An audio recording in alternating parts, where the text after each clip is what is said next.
desejado, mas que de igualmente é importante para ser discernido e aprendermos sobre ele. E é o arquétipo de Jezabel. Quantos já ouviram falar sobre Jezabel?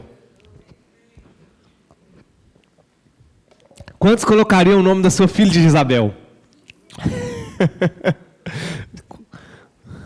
Mamães que estão grávidas aqui, Carla, colocaria o nome desse da sua filha? Jamais, né? Então, o ano é aproximadamente 855 a.C. e Israel estava dividido entre o reino do norte e o reino do sul. E Josafá reinava em Judá, com a capital em Jerusalém, e Acabe, filho de Onri, o rei de Israel, cuja capital era Samaria. E a palavra nos mostra como discorre sobre esse reinado que foi dividido depois de Salomão. Depois de Salomão, as 12 tribos se dividiram. Se lembram disso? 10 tribos de um lado, 2 de outro. Certo? Então, 2 reis diferentes governavam sobre o povo de Israel. E um desses reis era o rei Acabe. E hoje nós falaremos sobre o arquétipo de Jezabel, que foi a esposa, a mulher deste rei Acabe, que eram aqueles que governavam sobre o povo de Deus. Então, nós aprenderemos algo que nos ensina sobre um padrão comportamental, sobre um padrão de comportamento, de decisões, de ações, o qual nós devemos olhar e aprender. E ao mesmo tempo, não olhe simplesmente para outras pessoas, mas olhe para si. Será se você tem operado em algum desses padrões que nós temos falado? Isso não é algo que nós devemos recusar reconhecer.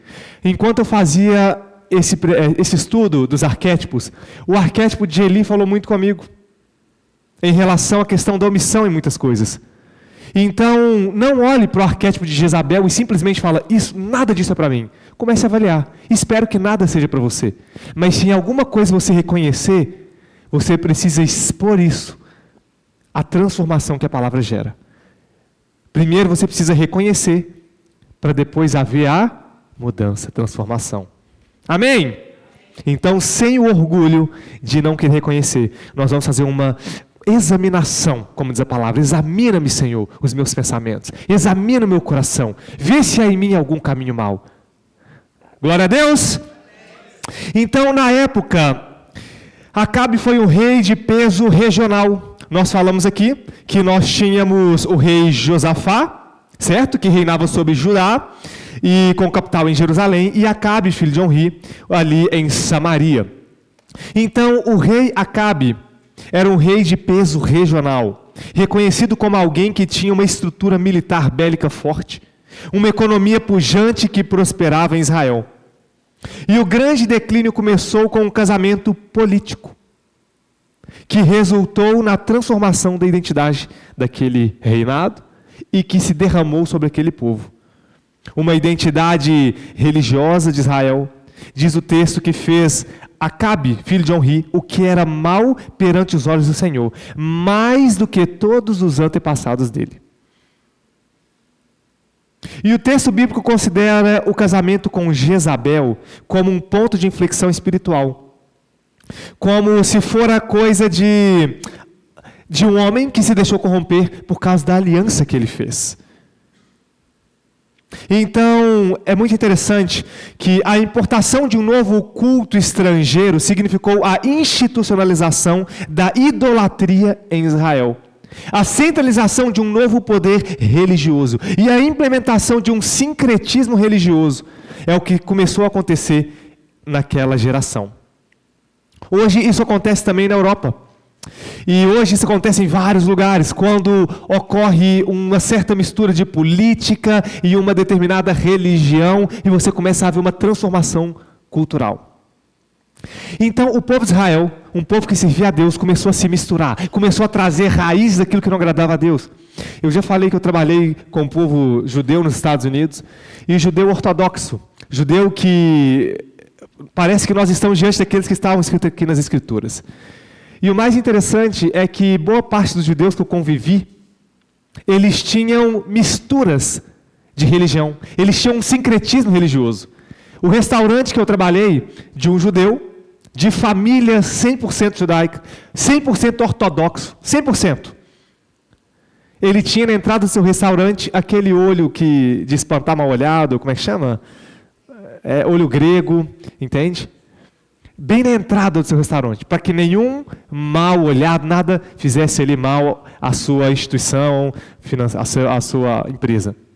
Um outro judeu que eu trabalhei, nascido em Tel Aviv, judeu ortodoxo, que eu fiz uma amizade com ele. Quando eu fui embora dos Estados Unidos, a gente conviveu muito tempo junto ali, ele me deu de presente uma mão com os escritos daquele olho grego também, e mais um tanto de símbolo, um pouco ali daqueles misticismos, com algumas coisas egípcias. Eu falei assim, gente, o que é isso? Aí ele falou assim, isso aqui é para te dar boa sorte, para você lembrar de mim. Eu estou falando de judeus ortodoxos, mas porque houve uma mistura muito grande com povos pagãos.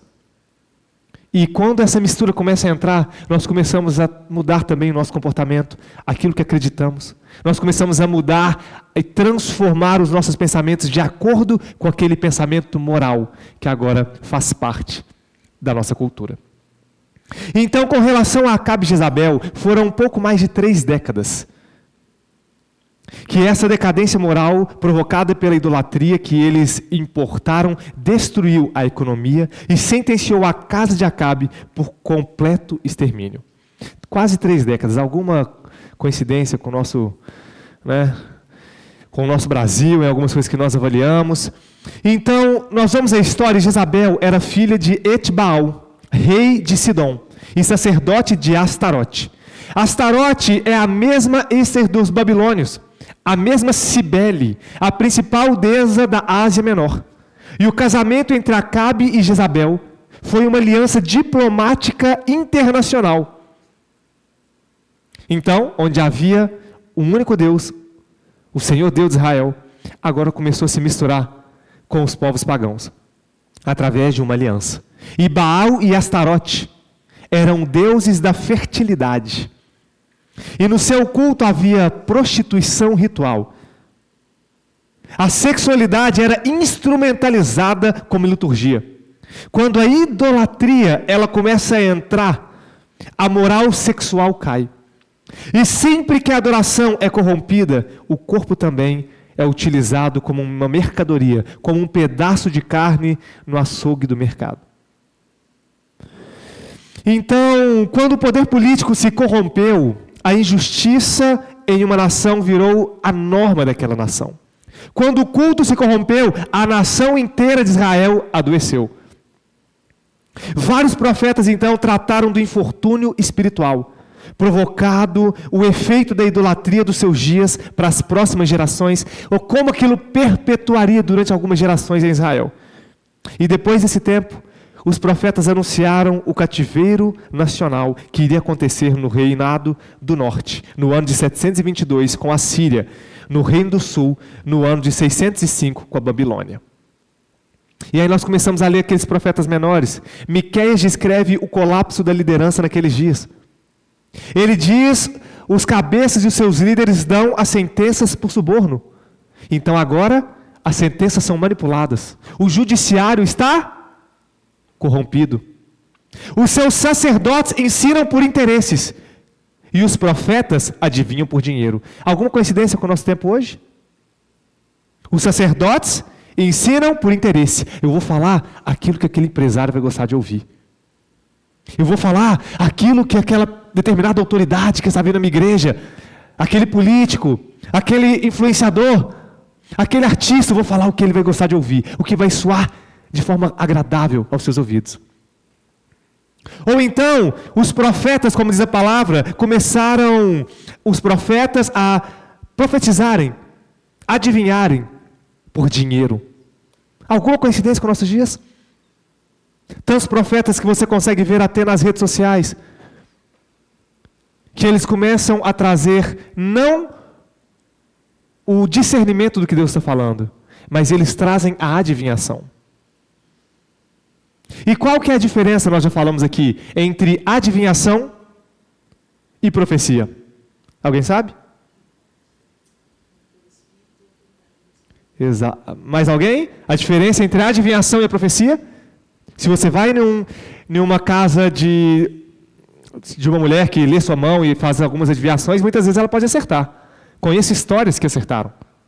Conheço histórias de pessoas próximas que foram num centro espírita e na hora que aquele pai ele baixou o espírito, aquela pessoa falou assim: Davi, o olho dele meio que abriu, a pupila dele dilatou, o cabelinho, ele era meio careca, mas os fios aqueles fios fininhos da cabeça dele, todos fizeram assim para cima, foi uma coisa muito esquisita. E aquele homem virou para mim e falou assim: em exatamente 1 ano, você vai viver o período mais sofrido da sua vida. Em 1 ano, você vai ter uma notícia que vai te arrasar, que vai... Passaram-se exatamente 1 ano. A mãe daquela pessoa morreu. Exatamente como aquele guia ali espiritual falou. Acertou ou não acertou? Acertou ou não acertou? Mas qual a diferença entre a adivinhação e a profecia? A fonte. Um é pelo Espírito Santo. Outros são por outros espíritos que não é o Espírito de Deus. Amém? Então a palavra diz para que nós não consultemos esses outros espíritos enganadores. Que muitas vezes ele vai te entregar uma coisa verdadeira daqui e dali, mas depois ele vai te corromper, te manipular, causar opressão. Então os sacerdotes ensinavam por interesses e os seus profetas adivinhavam por dinheiro. Um ambiente espiritual pós-Jezabel, pós-Acabe. Miqueias liga isso diretamente à destruição futura de Jerusalém. E o exílio seria uma consequência. Então, o sistema implantado por Jezabel deixou uma marca estrutural na nação. Acabe e Jezabel foram um ponto de aceleração da apostasia. Então, a seca atingiu a todos. O pecado se tornou uma política pública e o juízo se tornou estrutural. Havia fome no período de Jezabel e Acabe. O exílio atingiu a todos e o colapso moral atingiu a toda a nação. Hoje, no Brasil, todos sofrem também com efeitos dessa apostasia. Todos pagam um preço da corrupção sistêmica. Todos pagam um preço dessa corrupção sistêmica. Ela sai do seu bolso, ela sai do meu bolso. Nós temos uma crise de confiança, não somente no judiciário, mas também no legislativo, no executivo e também no sistema moral. Além do sistema moral, nós temos toda uma situação vinculada a uma impunidade que enfraqueceu a justiça e a violência com isso cresce. Só que quando nós olhamos para isso, nós temos uma corrupção também sistêmica dentro da estrutura religiosa. Às vezes é difícil você desvincular o nome religião da fé. Eu não nos considero religiosos, mas pessoas da fé. Só que é ligado ao nome religião. E hoje, por termos tantas pessoas que manipulam a parte espiritual por interesse próprio, houve uma descredibilização, uma descredibilidade, uma quebra na confiança no ministério profético, uma quebra de confiança muito grande nos dons espirituais. São tantas pessoas brincando de falar em línguas, fingindo estar sendo usadas por Deus, que hoje você vê muitas vezes alguém falando em línguas e fala assim: ih, deve estar fingindo. Sim ou não? Hoje você vê às vezes uma profecia e a primeira coisa que você faz é: ih, está querendo enganar quem? Não é isso, Messias? E o ministério começa a cair em descrédito. Ao mesmo tempo, pastores interessados na parte financeira do rebanho começam a cair no descrédito. E onde ocorre o descrédito, onde ocorre a dúvida, a fé não opera. E aí nós começamos a viver igrejas frias, nós começamos a viver igrejas onde o povo não opera mais no poder de Deus. E a palavra diz assim, que os sinais seguirão aqueles que creem. Mas o que tem acontecido muito, Miriam? Os sinais não têm acontecido, porque o povo não tem crido mais. Tanta imoralidade dentro das igrejas, tanta corrupção da palavra, tanta manipulação da questão espiritual, que a dúvida tem gerado grande frieza nas igrejas. Mas nós precisamos voltar e colocar os nossos olhos na palavra. Nós precisamos ser aqueles que transformamos por onde nós passamos as pessoas, aquele bairro. Como diz a palavra que os discípulos, eles faziam com que a cidade virasse de ponta cabeça. Então nós precisamos voltar para esse ponto. Nós precisamos voltar a manifestar nos dons do Espírito Santo de Deus. O dom de profecia tem que ser natural nos nossos dias. Natural. Natural. E escute, não é só porque uma pessoa errou com você numa profecia, que a profecia não é real. Profetas também erram e vão aprendendo e desenvolvendo seus dons. Da mesma forma o dom de línguas, da mesma forma o dom de discernimento de espírito, da mesma forma o dom de curas. Quantas curas mentirosas, pessoas que foram pagas para falarem que foram curadas, mas na realidade elas foram pagas para gerar uma certa... aquele determinado homem tem um poder, então aquela igreja fica cheia. Mas o Espírito Santo de Deus, ele opera com cura, ele opera com sinais, ele opera com maravilhas. Esse é o padrão da palavra. Nós falamos aqui no GC, e eu quero falar agora novamente. Jesus é uma pergunta para vocês aqui. Jesus, todos os dons que ele operava, todos os milagres que ele fez acontecer, é uma pergunta. Ele fez sendo como Deus ou ele fez sendo como homem? Vou perguntar novamente. Jesus, todos os milagres que ele fez, tudo que ele discorreu, multiplicação dos pães e peixes, transformou Lucas, água em vinho, fez um coxo andar, fez um paralítico voltar a andar, fez um cego voltar a enxergar. Tudo que Jesus fez, ressuscitou Lázaro, ele fez como homem ou como Deus? Como homem. Ele era homem e era Deus, mas ele fez como homem, porque a palavra fala que Jesus, sendo Deus, não usurpou ser igual a Deus. Então ele não fez porque ele era Deus. Então, não. Ele não usurpou ser igual a Deus. Ele fez a condição de homem, para que você entendesse que essa é a nossa condição, de fazer mais do que ele fez, porque foi o que ele nos deixou. Vocês farão mais do que eu fiz. Não é isso que a palavra fala?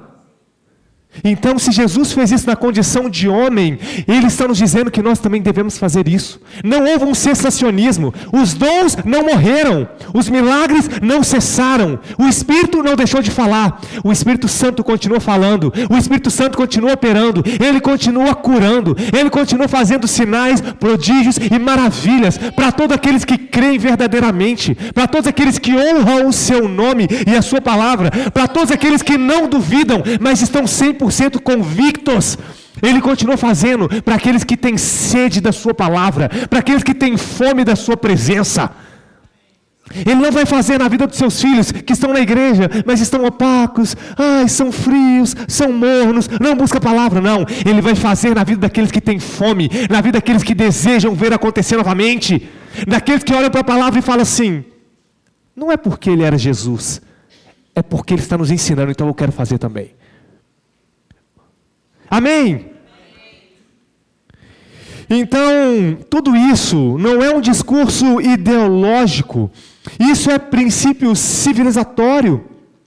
Quando nós olhamos para tudo isso, civilizações implodiram por decadência interna, antes de serem vencidos externamente. Como diz Will Durant, uma civilização não é destruída por fora, até que seja conquistada por dentro.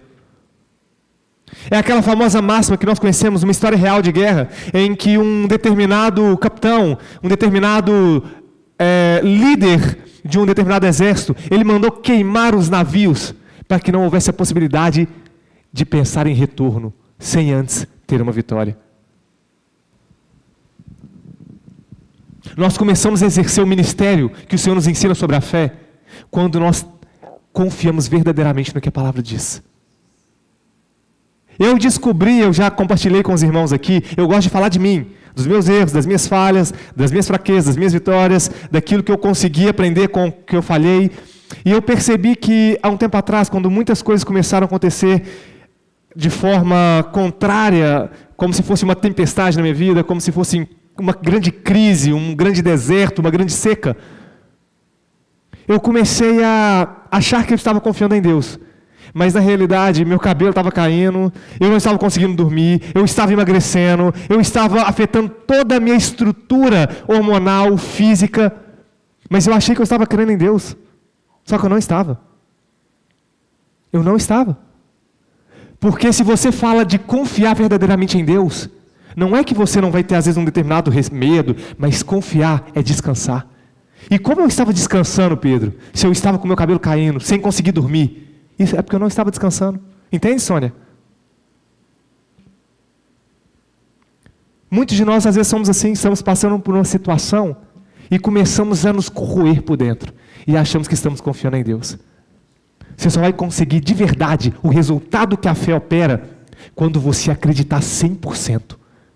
Quando você tiver a capacidade de descansar quando tudo estiver contrário. Quando o laudo do médico for morte, não tem cura, você está convicto, eu sei que o Espírito Santo de Deus ele vai me curar. Eu sei que o Deus que eu sirvo, ele pode me restaurar 100%. Eu creio que a palavra diz que ele falou assim, que eu fui pelas suas pisaduras curado, sarado. Ele sofreu tudo para que hoje eu tivesse vida em abundância. É quando a causa da justiça é contra você, e você olha e fala assim, o meu Deus é o juiz dos juízes, Ele é o meu advogado, Ele é o meu auxiliador. É quando tudo começa a ir contra, e você diz assim, Deus, ainda que a figueira não floresça, ainda que não haja vigem nos campos, Deus, ainda, Pai, que tudo isso aconteça, eu ainda te louvarei, porque eu creio na sua provisão, eu creio no seu milagre. Amém? Aleluia!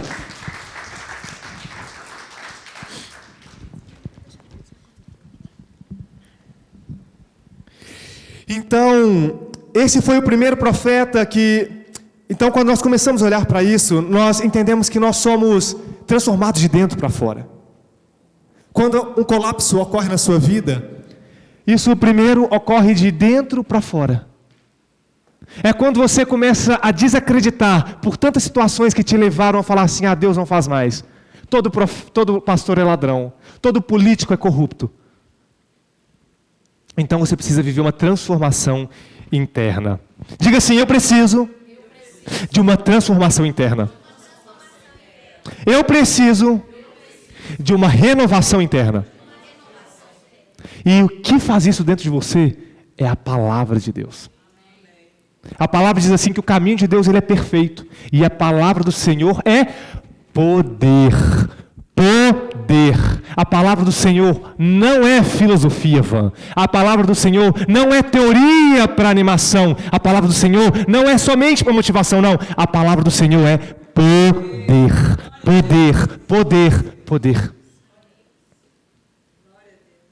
Então, no período de Jezabel e de Acabe, Elias foi o primeiro profeta que interpretou a razão do colapso. Ele denunciou o abandono dos mandamentos de Deus, por esses mandamentos que começaram a corromper o povo. Então Elias demonstra que a natureza não é governada pelos deuses da fertilidade, Baal, Astarote. O povo recebia as suas colheitas e adoravam deuses falsos. Elias veio até a face de Satanás naquela época e disse assim, não vai chover. Eu quero fazer uma pergunta novamente. Deus mandou Elias dizer, diga ao povo que não vai chover? Sim ou não? Gente, vamos lá. Quem estiver dormindo, levanta, espreguiça, bebe uma água. O Senhor disse a Elias, diga ao povo que não vai chover por 3 anos. Fez isso? O Senhor disse a Elias? Não. Não disse. Quando você vai olhar o que aconteceu com o povo do Egito, Deus trouxe um sonho ao faraó, que existiria 7 anos de vaca magra e 7 anos de vaca gorda. Primeiro a gorda, depois a magra vinha e engolia ela. 7 anos de fome, depois de 7 anos de abundância. Deus estava denunciando, dizendo o que ia acontecer. No período de Elias, não. Elias veio e falou assim, não vai chover por 3 anos, vocês vão passar o pão que o diabo amassou. Para denunciar que a prosperidade não vinha de Astarote, não vinha de Baal, não vinha de outros deuses, senão do Senhor. Olha o poder da palavra de um homem de Deus.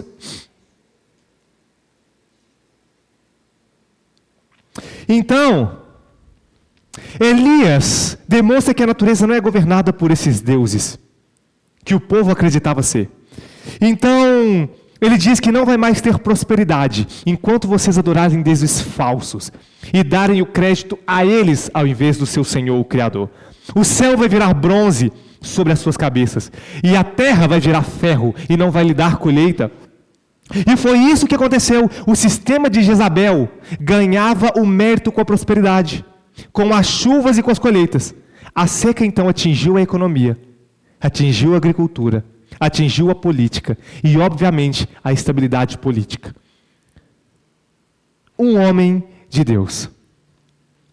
Depois de Elias, Eliseu assume o ministério, mas não confronta Acabe. Tampouco vai até seu filho, Acasias. Então, nós sabemos que Elias, ele era o profeta, naquela época, referência. Logo depois veio Eliseu. E Eliseu operava nos bastidores. Eliseu é aquele responsável pela unção de Jeú como um novo rei. Só que como que ele ia ungir Jeú como novo rei, sendo que Acabe era rei com Jezabel? Era uma espécie de uma traição. Um profeta ungiu um rei, enquanto o outro ainda reinava. Então, Jeú apresenta uma mudança no governo. Ele representa uma mudança no governo, no eixo estrutural, de alinhamento moral. Elias, ele fecha o céu, ele é o homem do fogo, ele faz cair fogo do céu, ele derruba os 400 profetas de Baal, ele confronta Acabe e anuncia juízo contra Jezabel. Mas Elias não é o executor. Entendem? Elias aponta, mas ele não é o... Elias aponta, mas ele não é o executor. Então, há coisas que o profeta anuncia que uma outra geração executa. Logo, Eliseu recebeu uma porção dobrada de Elias e ele começa a operar em milagres.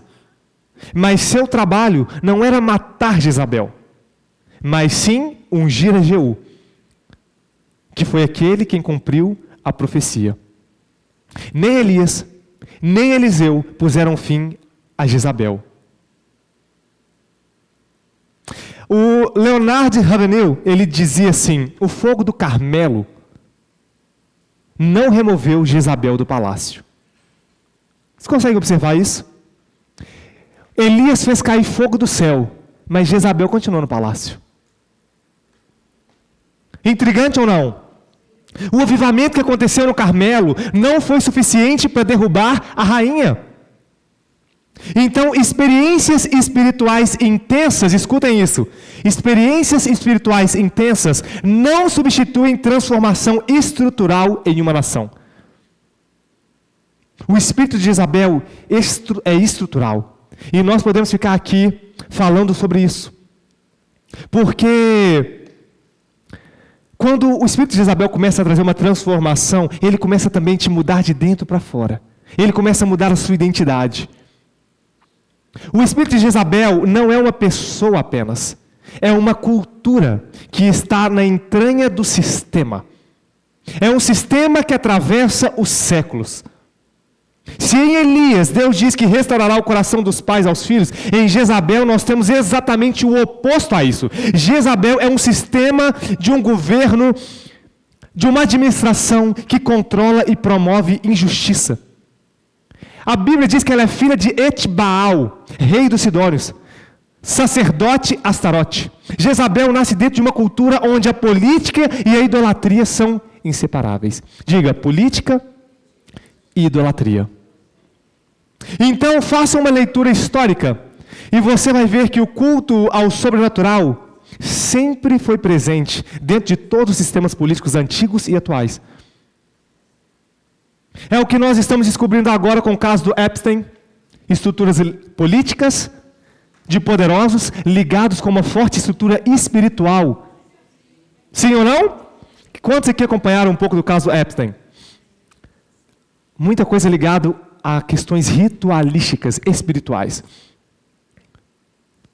Como existiam invocações a forças espirituais. E o que aconteceu também na Torre de Babel. Política com idolatria.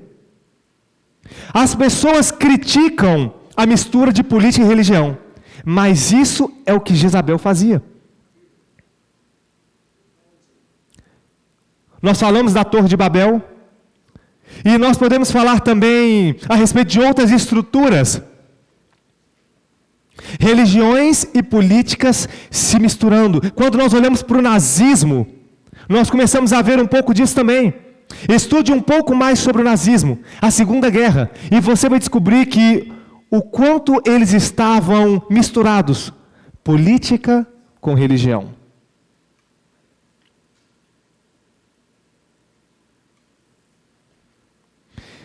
Sobre o governo de Hitler, eles mandaram expedições para explorar todo místico, todo transcendente sobre o sobrenatural. Hitler, ele foi anunciado por um sacerdote da ordem satânica. E isso não é conspiração, isso é história. Basta você ler, basta você estudar. Não era somente política, era política com idolatria. O islamismo, por exemplo, não é somente uma religião. O islamismo é um sistema político que tem sharia, lei própria. Quando você vê, por exemplo, quando você vota em alguém, você decide quais valores você deseja através daquela pessoa. E hoje o prefeito socialista muçulmano de Nova York, por exemplo, ele celebrou alguns costumes daquela região e muita gente achando bonito, mas sem entender tudo que estava por trás daquele sistema político que trazia consigo um forte sistema religioso de idolatria. Então, eu sei que não é politicamente correto dizer essas coisas aqui em cima, mas eu estou aqui não para falar o que você gostaria de ouvir, mas para te falar o que é biblicamente correto.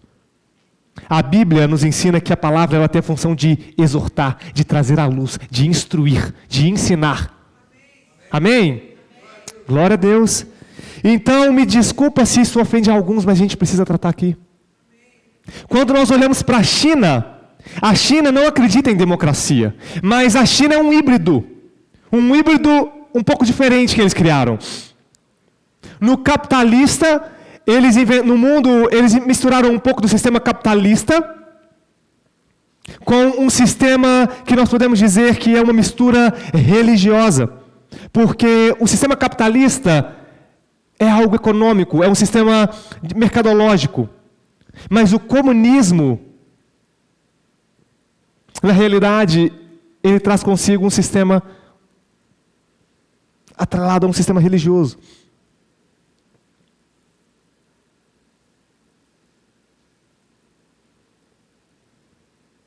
Então, eles começaram a misturar uma coisa com a outra. Jezabel casou-se com Acabe e levou a Israel o seu ecossistema completo. Política e religião se misturam no tempo de Jezabel e Acabe, trazendo a idolatria. Eles se fundiram no casamento de um homem que servia a um deus de Israel com uma mulher que servia a outros deuses. E começou a ocorrer uma transposição cultural. Acabe tomou para si uma mulher, Jezabel, e a partir dali ele começou a ser fortemente influenciado por ela. Ele começou a servir Baal. Quando nós olhamos, por exemplo, para a vinha de Nabote, nós começamos a entender o poder de manipulação de Jezabel. Isabel, ela se infiltrou nas alianças, ela se infiltrou na cultura, ela se infiltrou no sistema político. Jezabel exterminava, diz a palavra, os profetas do Senhor. Olha o que diz a palavra no livro de 1 Reis 18:4. 1 de Reis 18:4. Porque quando Jezabel exterminava os profetas do Senhor, Obadias tomou 100 profetas e de 50 em 50 os escondeu numa cova e os sustentou com água e pão. Jezabel fazia o quê? Exterminava os profetas do Senhor. Esse é o arquétipo de Jezabel. Ela tem por si a capacidade de exterminar profetas. Ela começa a trazer, muitas vezes, através da descredibilidade.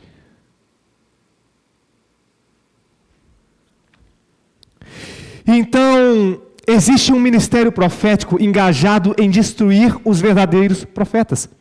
E isso é algo espiritual, que usa pessoas.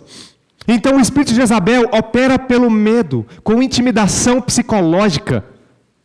Depois do Carmelo, quando o fogo caiu, os profetas de Baal foram mortos e Jezabel ameaçou o profeta Elias. Ela falou assim, que se desse ali meio-dia, se ele não tivesse ainda morto, que se fizesse a ela como fosse feito aos profetas. Então Jezabel mandou o mensageiro Elias para lhe dizer: façam os deuses como lhe aprouver, se amanhã, a essa hora, não fizer da tua vida como fizeste a cada um deles. E Elias entra em um colapso emocional, num burnout, uma crise existencial muito grande.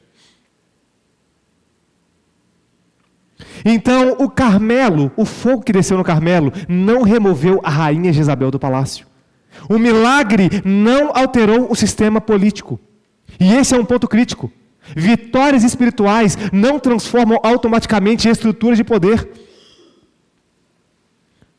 É por isso que nós temos que entender que a nossa função não é somente viver o reino para nós, mas é fazer com que o reino seja através de nós.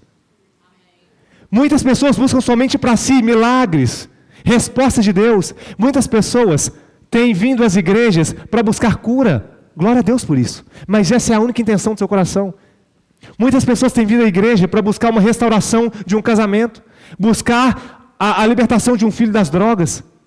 Muitas pessoas têm buscado a igreja para que Deus possa o prosperar. E essa tem sido a sua principal intenção. Então ela tem um pensamento simplesmente vertical. Ela olha para Deus e ela quer que Deus faça nela. Só que quando nós olhamos para a cruz ela nos ensina a não olhar para o vertical, mas também para o horizontal. Quando a Bíblia nos traz o mandato cultural, Jesus nos ensina a fazer discípulos de todas as nações. Discípulos. Discipular não é simplesmente evangelizar. Evangelizar é abrir a porta para o arrependimento e a salvação, certo? Você confessa a Deus como Senhor e Salvador, e Ele é selado pelo Espírito Santo de Deus. Mas o reino de Deus ele é implementado através do discipulado. Então, se você quer destruir, derrubar essas estruturas de poder que temos hoje no Brasil, não basta simplesmente você ficar orando dentro do seu quarto e orando dentro da igreja. Você tem que discipular. Você tem que pensar no horizontal. Você tem que abrir a sua boca. Você tem que ter a intencionalidade de discipular, de fazer discípulos, de apregoar a palavra do Senhor, de exortar, de ensinar. Você tem que gastar tempo com o seu próximo. Amarás o próximo como a ti mesmo. Sim ou não? Então, pense nisso. O fogo do Carmelo não tirou Jezabel do poder. Jezabel sempre foi vista como mais que uma rainha estrangeira, tanto na tradição judaica quanto na fé cristã. Ela se tornou um símbolo concentrado de rebelião espiritual, corrupção política e sedução moral. No Midrash e no Talmud, Jezabel aparece como arquétipo da perversidade ativa. Jezabel, ela traz consigo o espírito da manipulação. Olha o que diz a palavra em 1 de Reis 21, 1 a 15. Leiam com atenção. 1 de Reis, nós vamos ler aqui esses versículos juntos, 21, 1 a 15. Sucedeu depois disto o seguinte: Nabote, o jezreelita, possuía uma vinha ao lado do palácio que Acabe, rei de Samaria, tinha em Jezreel. Disse Acabe a Nabote: dá-me a tua vinha, para que me sirva de horta, pois está perto ao lado da minha casa. Dar-te-ei por ela outra melhor, ou, se for do teu agrado, dar-te-ei em dinheiro o que ela vale. Porém Nabote disse a Acabe: guarde-me o Senhor de que eu dê a herança de meus pais. Então Acabe veio desgostoso e indignado para sua casa, por causa da palavra que Nabote, o jezreelita, lhe falara, quando disse: não te darei a herança dos meus pais. E deitou-se na sua cama, voltou o rosto e não comeu pão. Estão entendendo o que aconteceu aqui? O rei todo-poderoso de Israel, o rei Acabe, que tinha dinheiro, que tinha a melhor comida, que tinha o melhor pão, o melhor da carne, o melhor dos vinhos. Esse rei, ele olhou para aquilo que era de Nabote, de um homem simples, e pediu a ele: me dá isso aí como horta. Ele já tinha tudo, mas ele quis o que era do próximo. E aquele homem disse com humildade perante o rei: ô meu rei, salve o Senhor que eu te dei a herança dos meus pais, é tudo que eu tenho. Ou seja, mais que a questão do dinheiro, tem toda a questão do apreço que meus pais me deixou. Jezabel vê que Acabe volta triste para casa, porque o rei teve negado uma vinha. Ele pediu: não, deixa comigo. E olha o que a palavra diz. Versículo 5. Porém, vindo Jezabel, sua mulher, ter com ele, ele disse: que é isso que tens assim desgostoso o teu espírito e não comes pão? Ele lhe respondeu, porque falei a Nabote, o jezreelita. Ele disse, dá-me a tua vinha por dinheiro, ou se te apraz, dar-te-ei outra em seu lugar. Porém ele disse, não te darei a minha vinha. Então Jezabel, sua mulher, lhe disse, governas tu com efeito sobre Israel? Levanta-te, come e alegre-se o teu coração.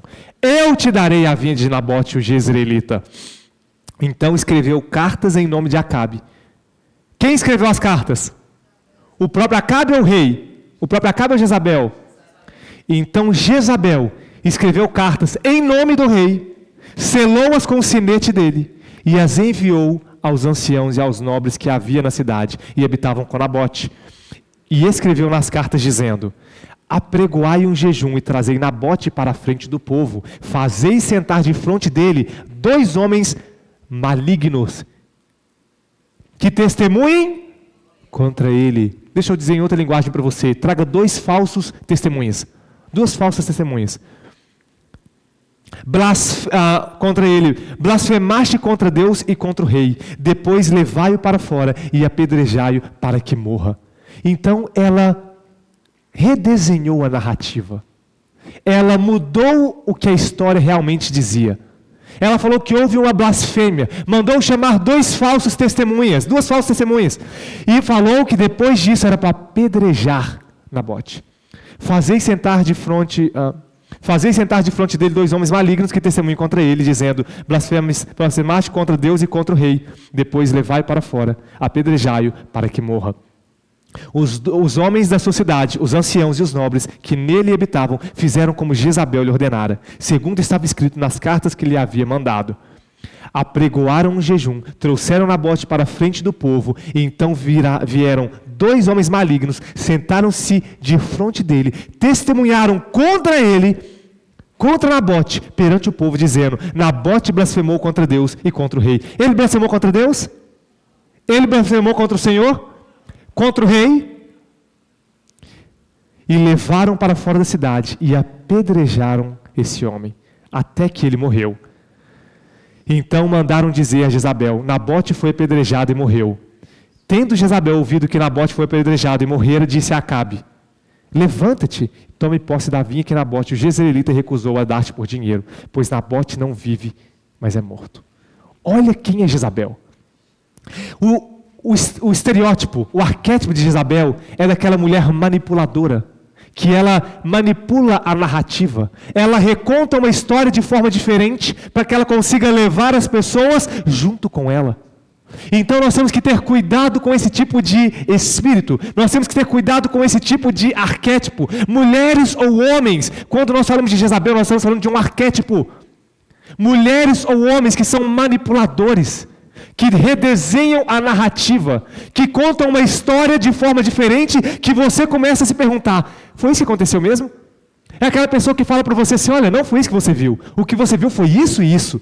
Não, tal pessoa falou comigo assim. Não, eu vi que ela falou com você com a intenção de te ferir. E ela começa a manipular de forma com que ela faça com o inimigo dela se torne o seu inimigo. Estão entendendo?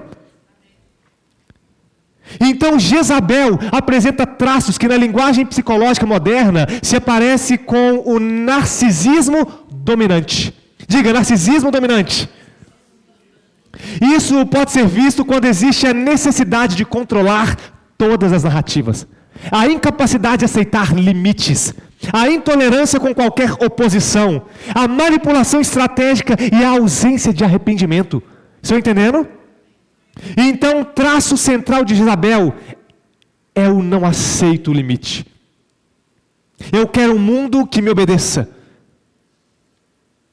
Isso revela um ego frágil, mascarado por uma postura forte. É aquela pessoa que ela governa, não com o respeito que ela tem, mas ela governa com o excesso da autoridade que ela impõe. Então, há pessoas que constroem uma aparência forte para esconder uma alma frágil. Conhece pessoas assim? Ela tem uma postura de forte, ela tem uma postura de dominante, de quem sabe, de quem conhece e domina, mas por dentro a sua alma é frágil, fragmentada. Jezabel é um retrato dramático disso. Ela tinha maquiagem forte, diz a palavra, inclusive no dia que ela foi morta. Ela tinha uma maquiagem forte, ela tinha uma presença forte, ela tinha um discurso forte. Ela falava com convicção, mas não com verdade. Ela usava o selo real do rei, mas não tinha direito moral. A sua segurança era performática. Ela tinha uma influência forte, capaz de mudar o conceito de outras pessoas. Sua rigidez não era virtude, era uma defesa. Ela tinha uma rede de relacionamentos fortes, a rainha, mas com vínculos frágeis. Esse é o arquétipo de Jezabel. Alguém que conhece muita gente, mas não tem aliança com ninguém, não tem lealdade a ninguém. Já viu alguém que conhece todo mundo, tem relacionamento com várias pessoas, mas não tem aliança com ninguém? Não tem vínculo com nenhum ministério? Vai em várias igrejas, mas não tem vínculo com nenhum ministério. Porque ela não quer estar sobre nenhum tipo de liderança. Ela não aceita liderança. Ela não aceita estar, de uma certa forma, com limites. Ela não aceita que alguém possa instruí-la.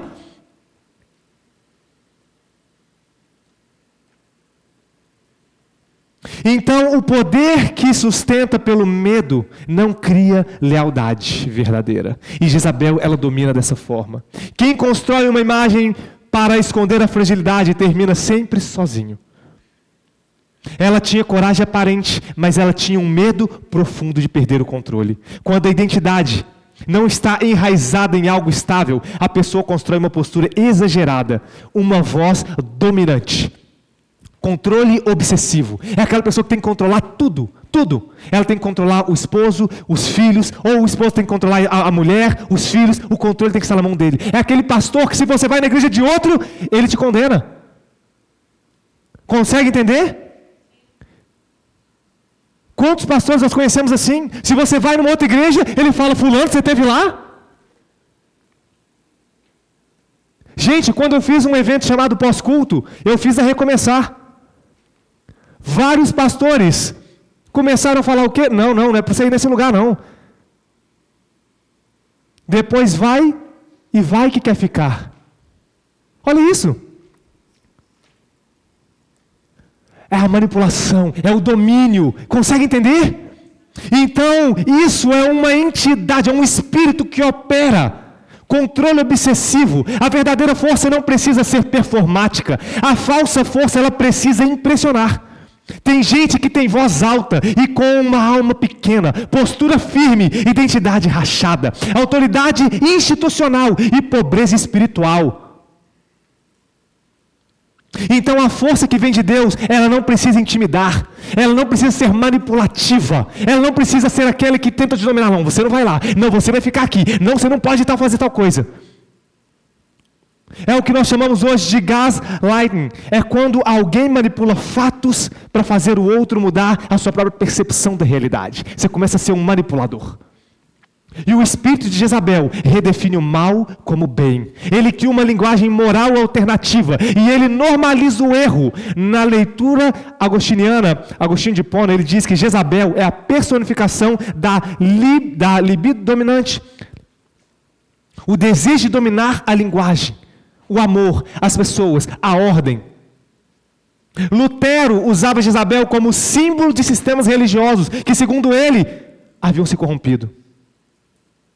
E Spurgeon chamava Jezabel de uma mulher que matou a consciência de um rei. Ela destacava, quanto maior o estrago, ela se destacava com, quanto maior a missão do seu rei, maior o domínio que ela exercia. Então, para terminar, eu quero ler com vocês o que está em Apocalipse 2, do 18 ao 29. Apocalipse 2, do 18 ao 29. Antes, nós estávamos no livro de Reis, 1 Reis, sim ou não? Antigo Testamento, milênios atrás. Agora, nós estamos no livro de Apocalipse, milênios à frente. E vamos ver o que a palavra diz no livro de Apocalipse 2, do 18 ao 29. Ao anjo da igreja em Tiatira escreve: estas coisas diz o Filho de Deus, que tem olhos como chama de fogo e pés semelhantes ao bronze polido. Quem diz? o anjo. O anjo da igreja em Tiatira escreve essas coisas, versículo 19. Conheça as tuas obras, o teu amor, a tua fé, o teu serviço e a tua perseverança, ou seja, qualidades, pontos positivos, não é isso, Messias? E as tuas últimas obras mais numerosas do que as primeiras. Tenho, porém, contra ti o tolerares que essa mulher, Jezabel, que a si mesma se declara profetiza, não somente ensine, mas ainda seduza os meus servos a praticarem a prostituição e a comerem coisas sacrificadas aos ídolos. Mantém aqui. Tenho, porém, contra ti o tolerares Jezabel. Uai, Jezabel estava viva? Quantos anos essa mulher tinha? É isso? Não. É o espírito que operava em Jezabel, que opera ainda nos nossos dias. Isso não é reencarnação, entende? Não, isso é um espírito que opera. Então a palavra diz, eu tenho contra ti que você tem tolerado Jezabel, a praticarem prostituição, a comerem coisas sacrificadas aos ídolos. Vamos seguir. Dei-lhe tempo para que se arrependesse, e ela todavia não quer arrepender-se da sua prostituição.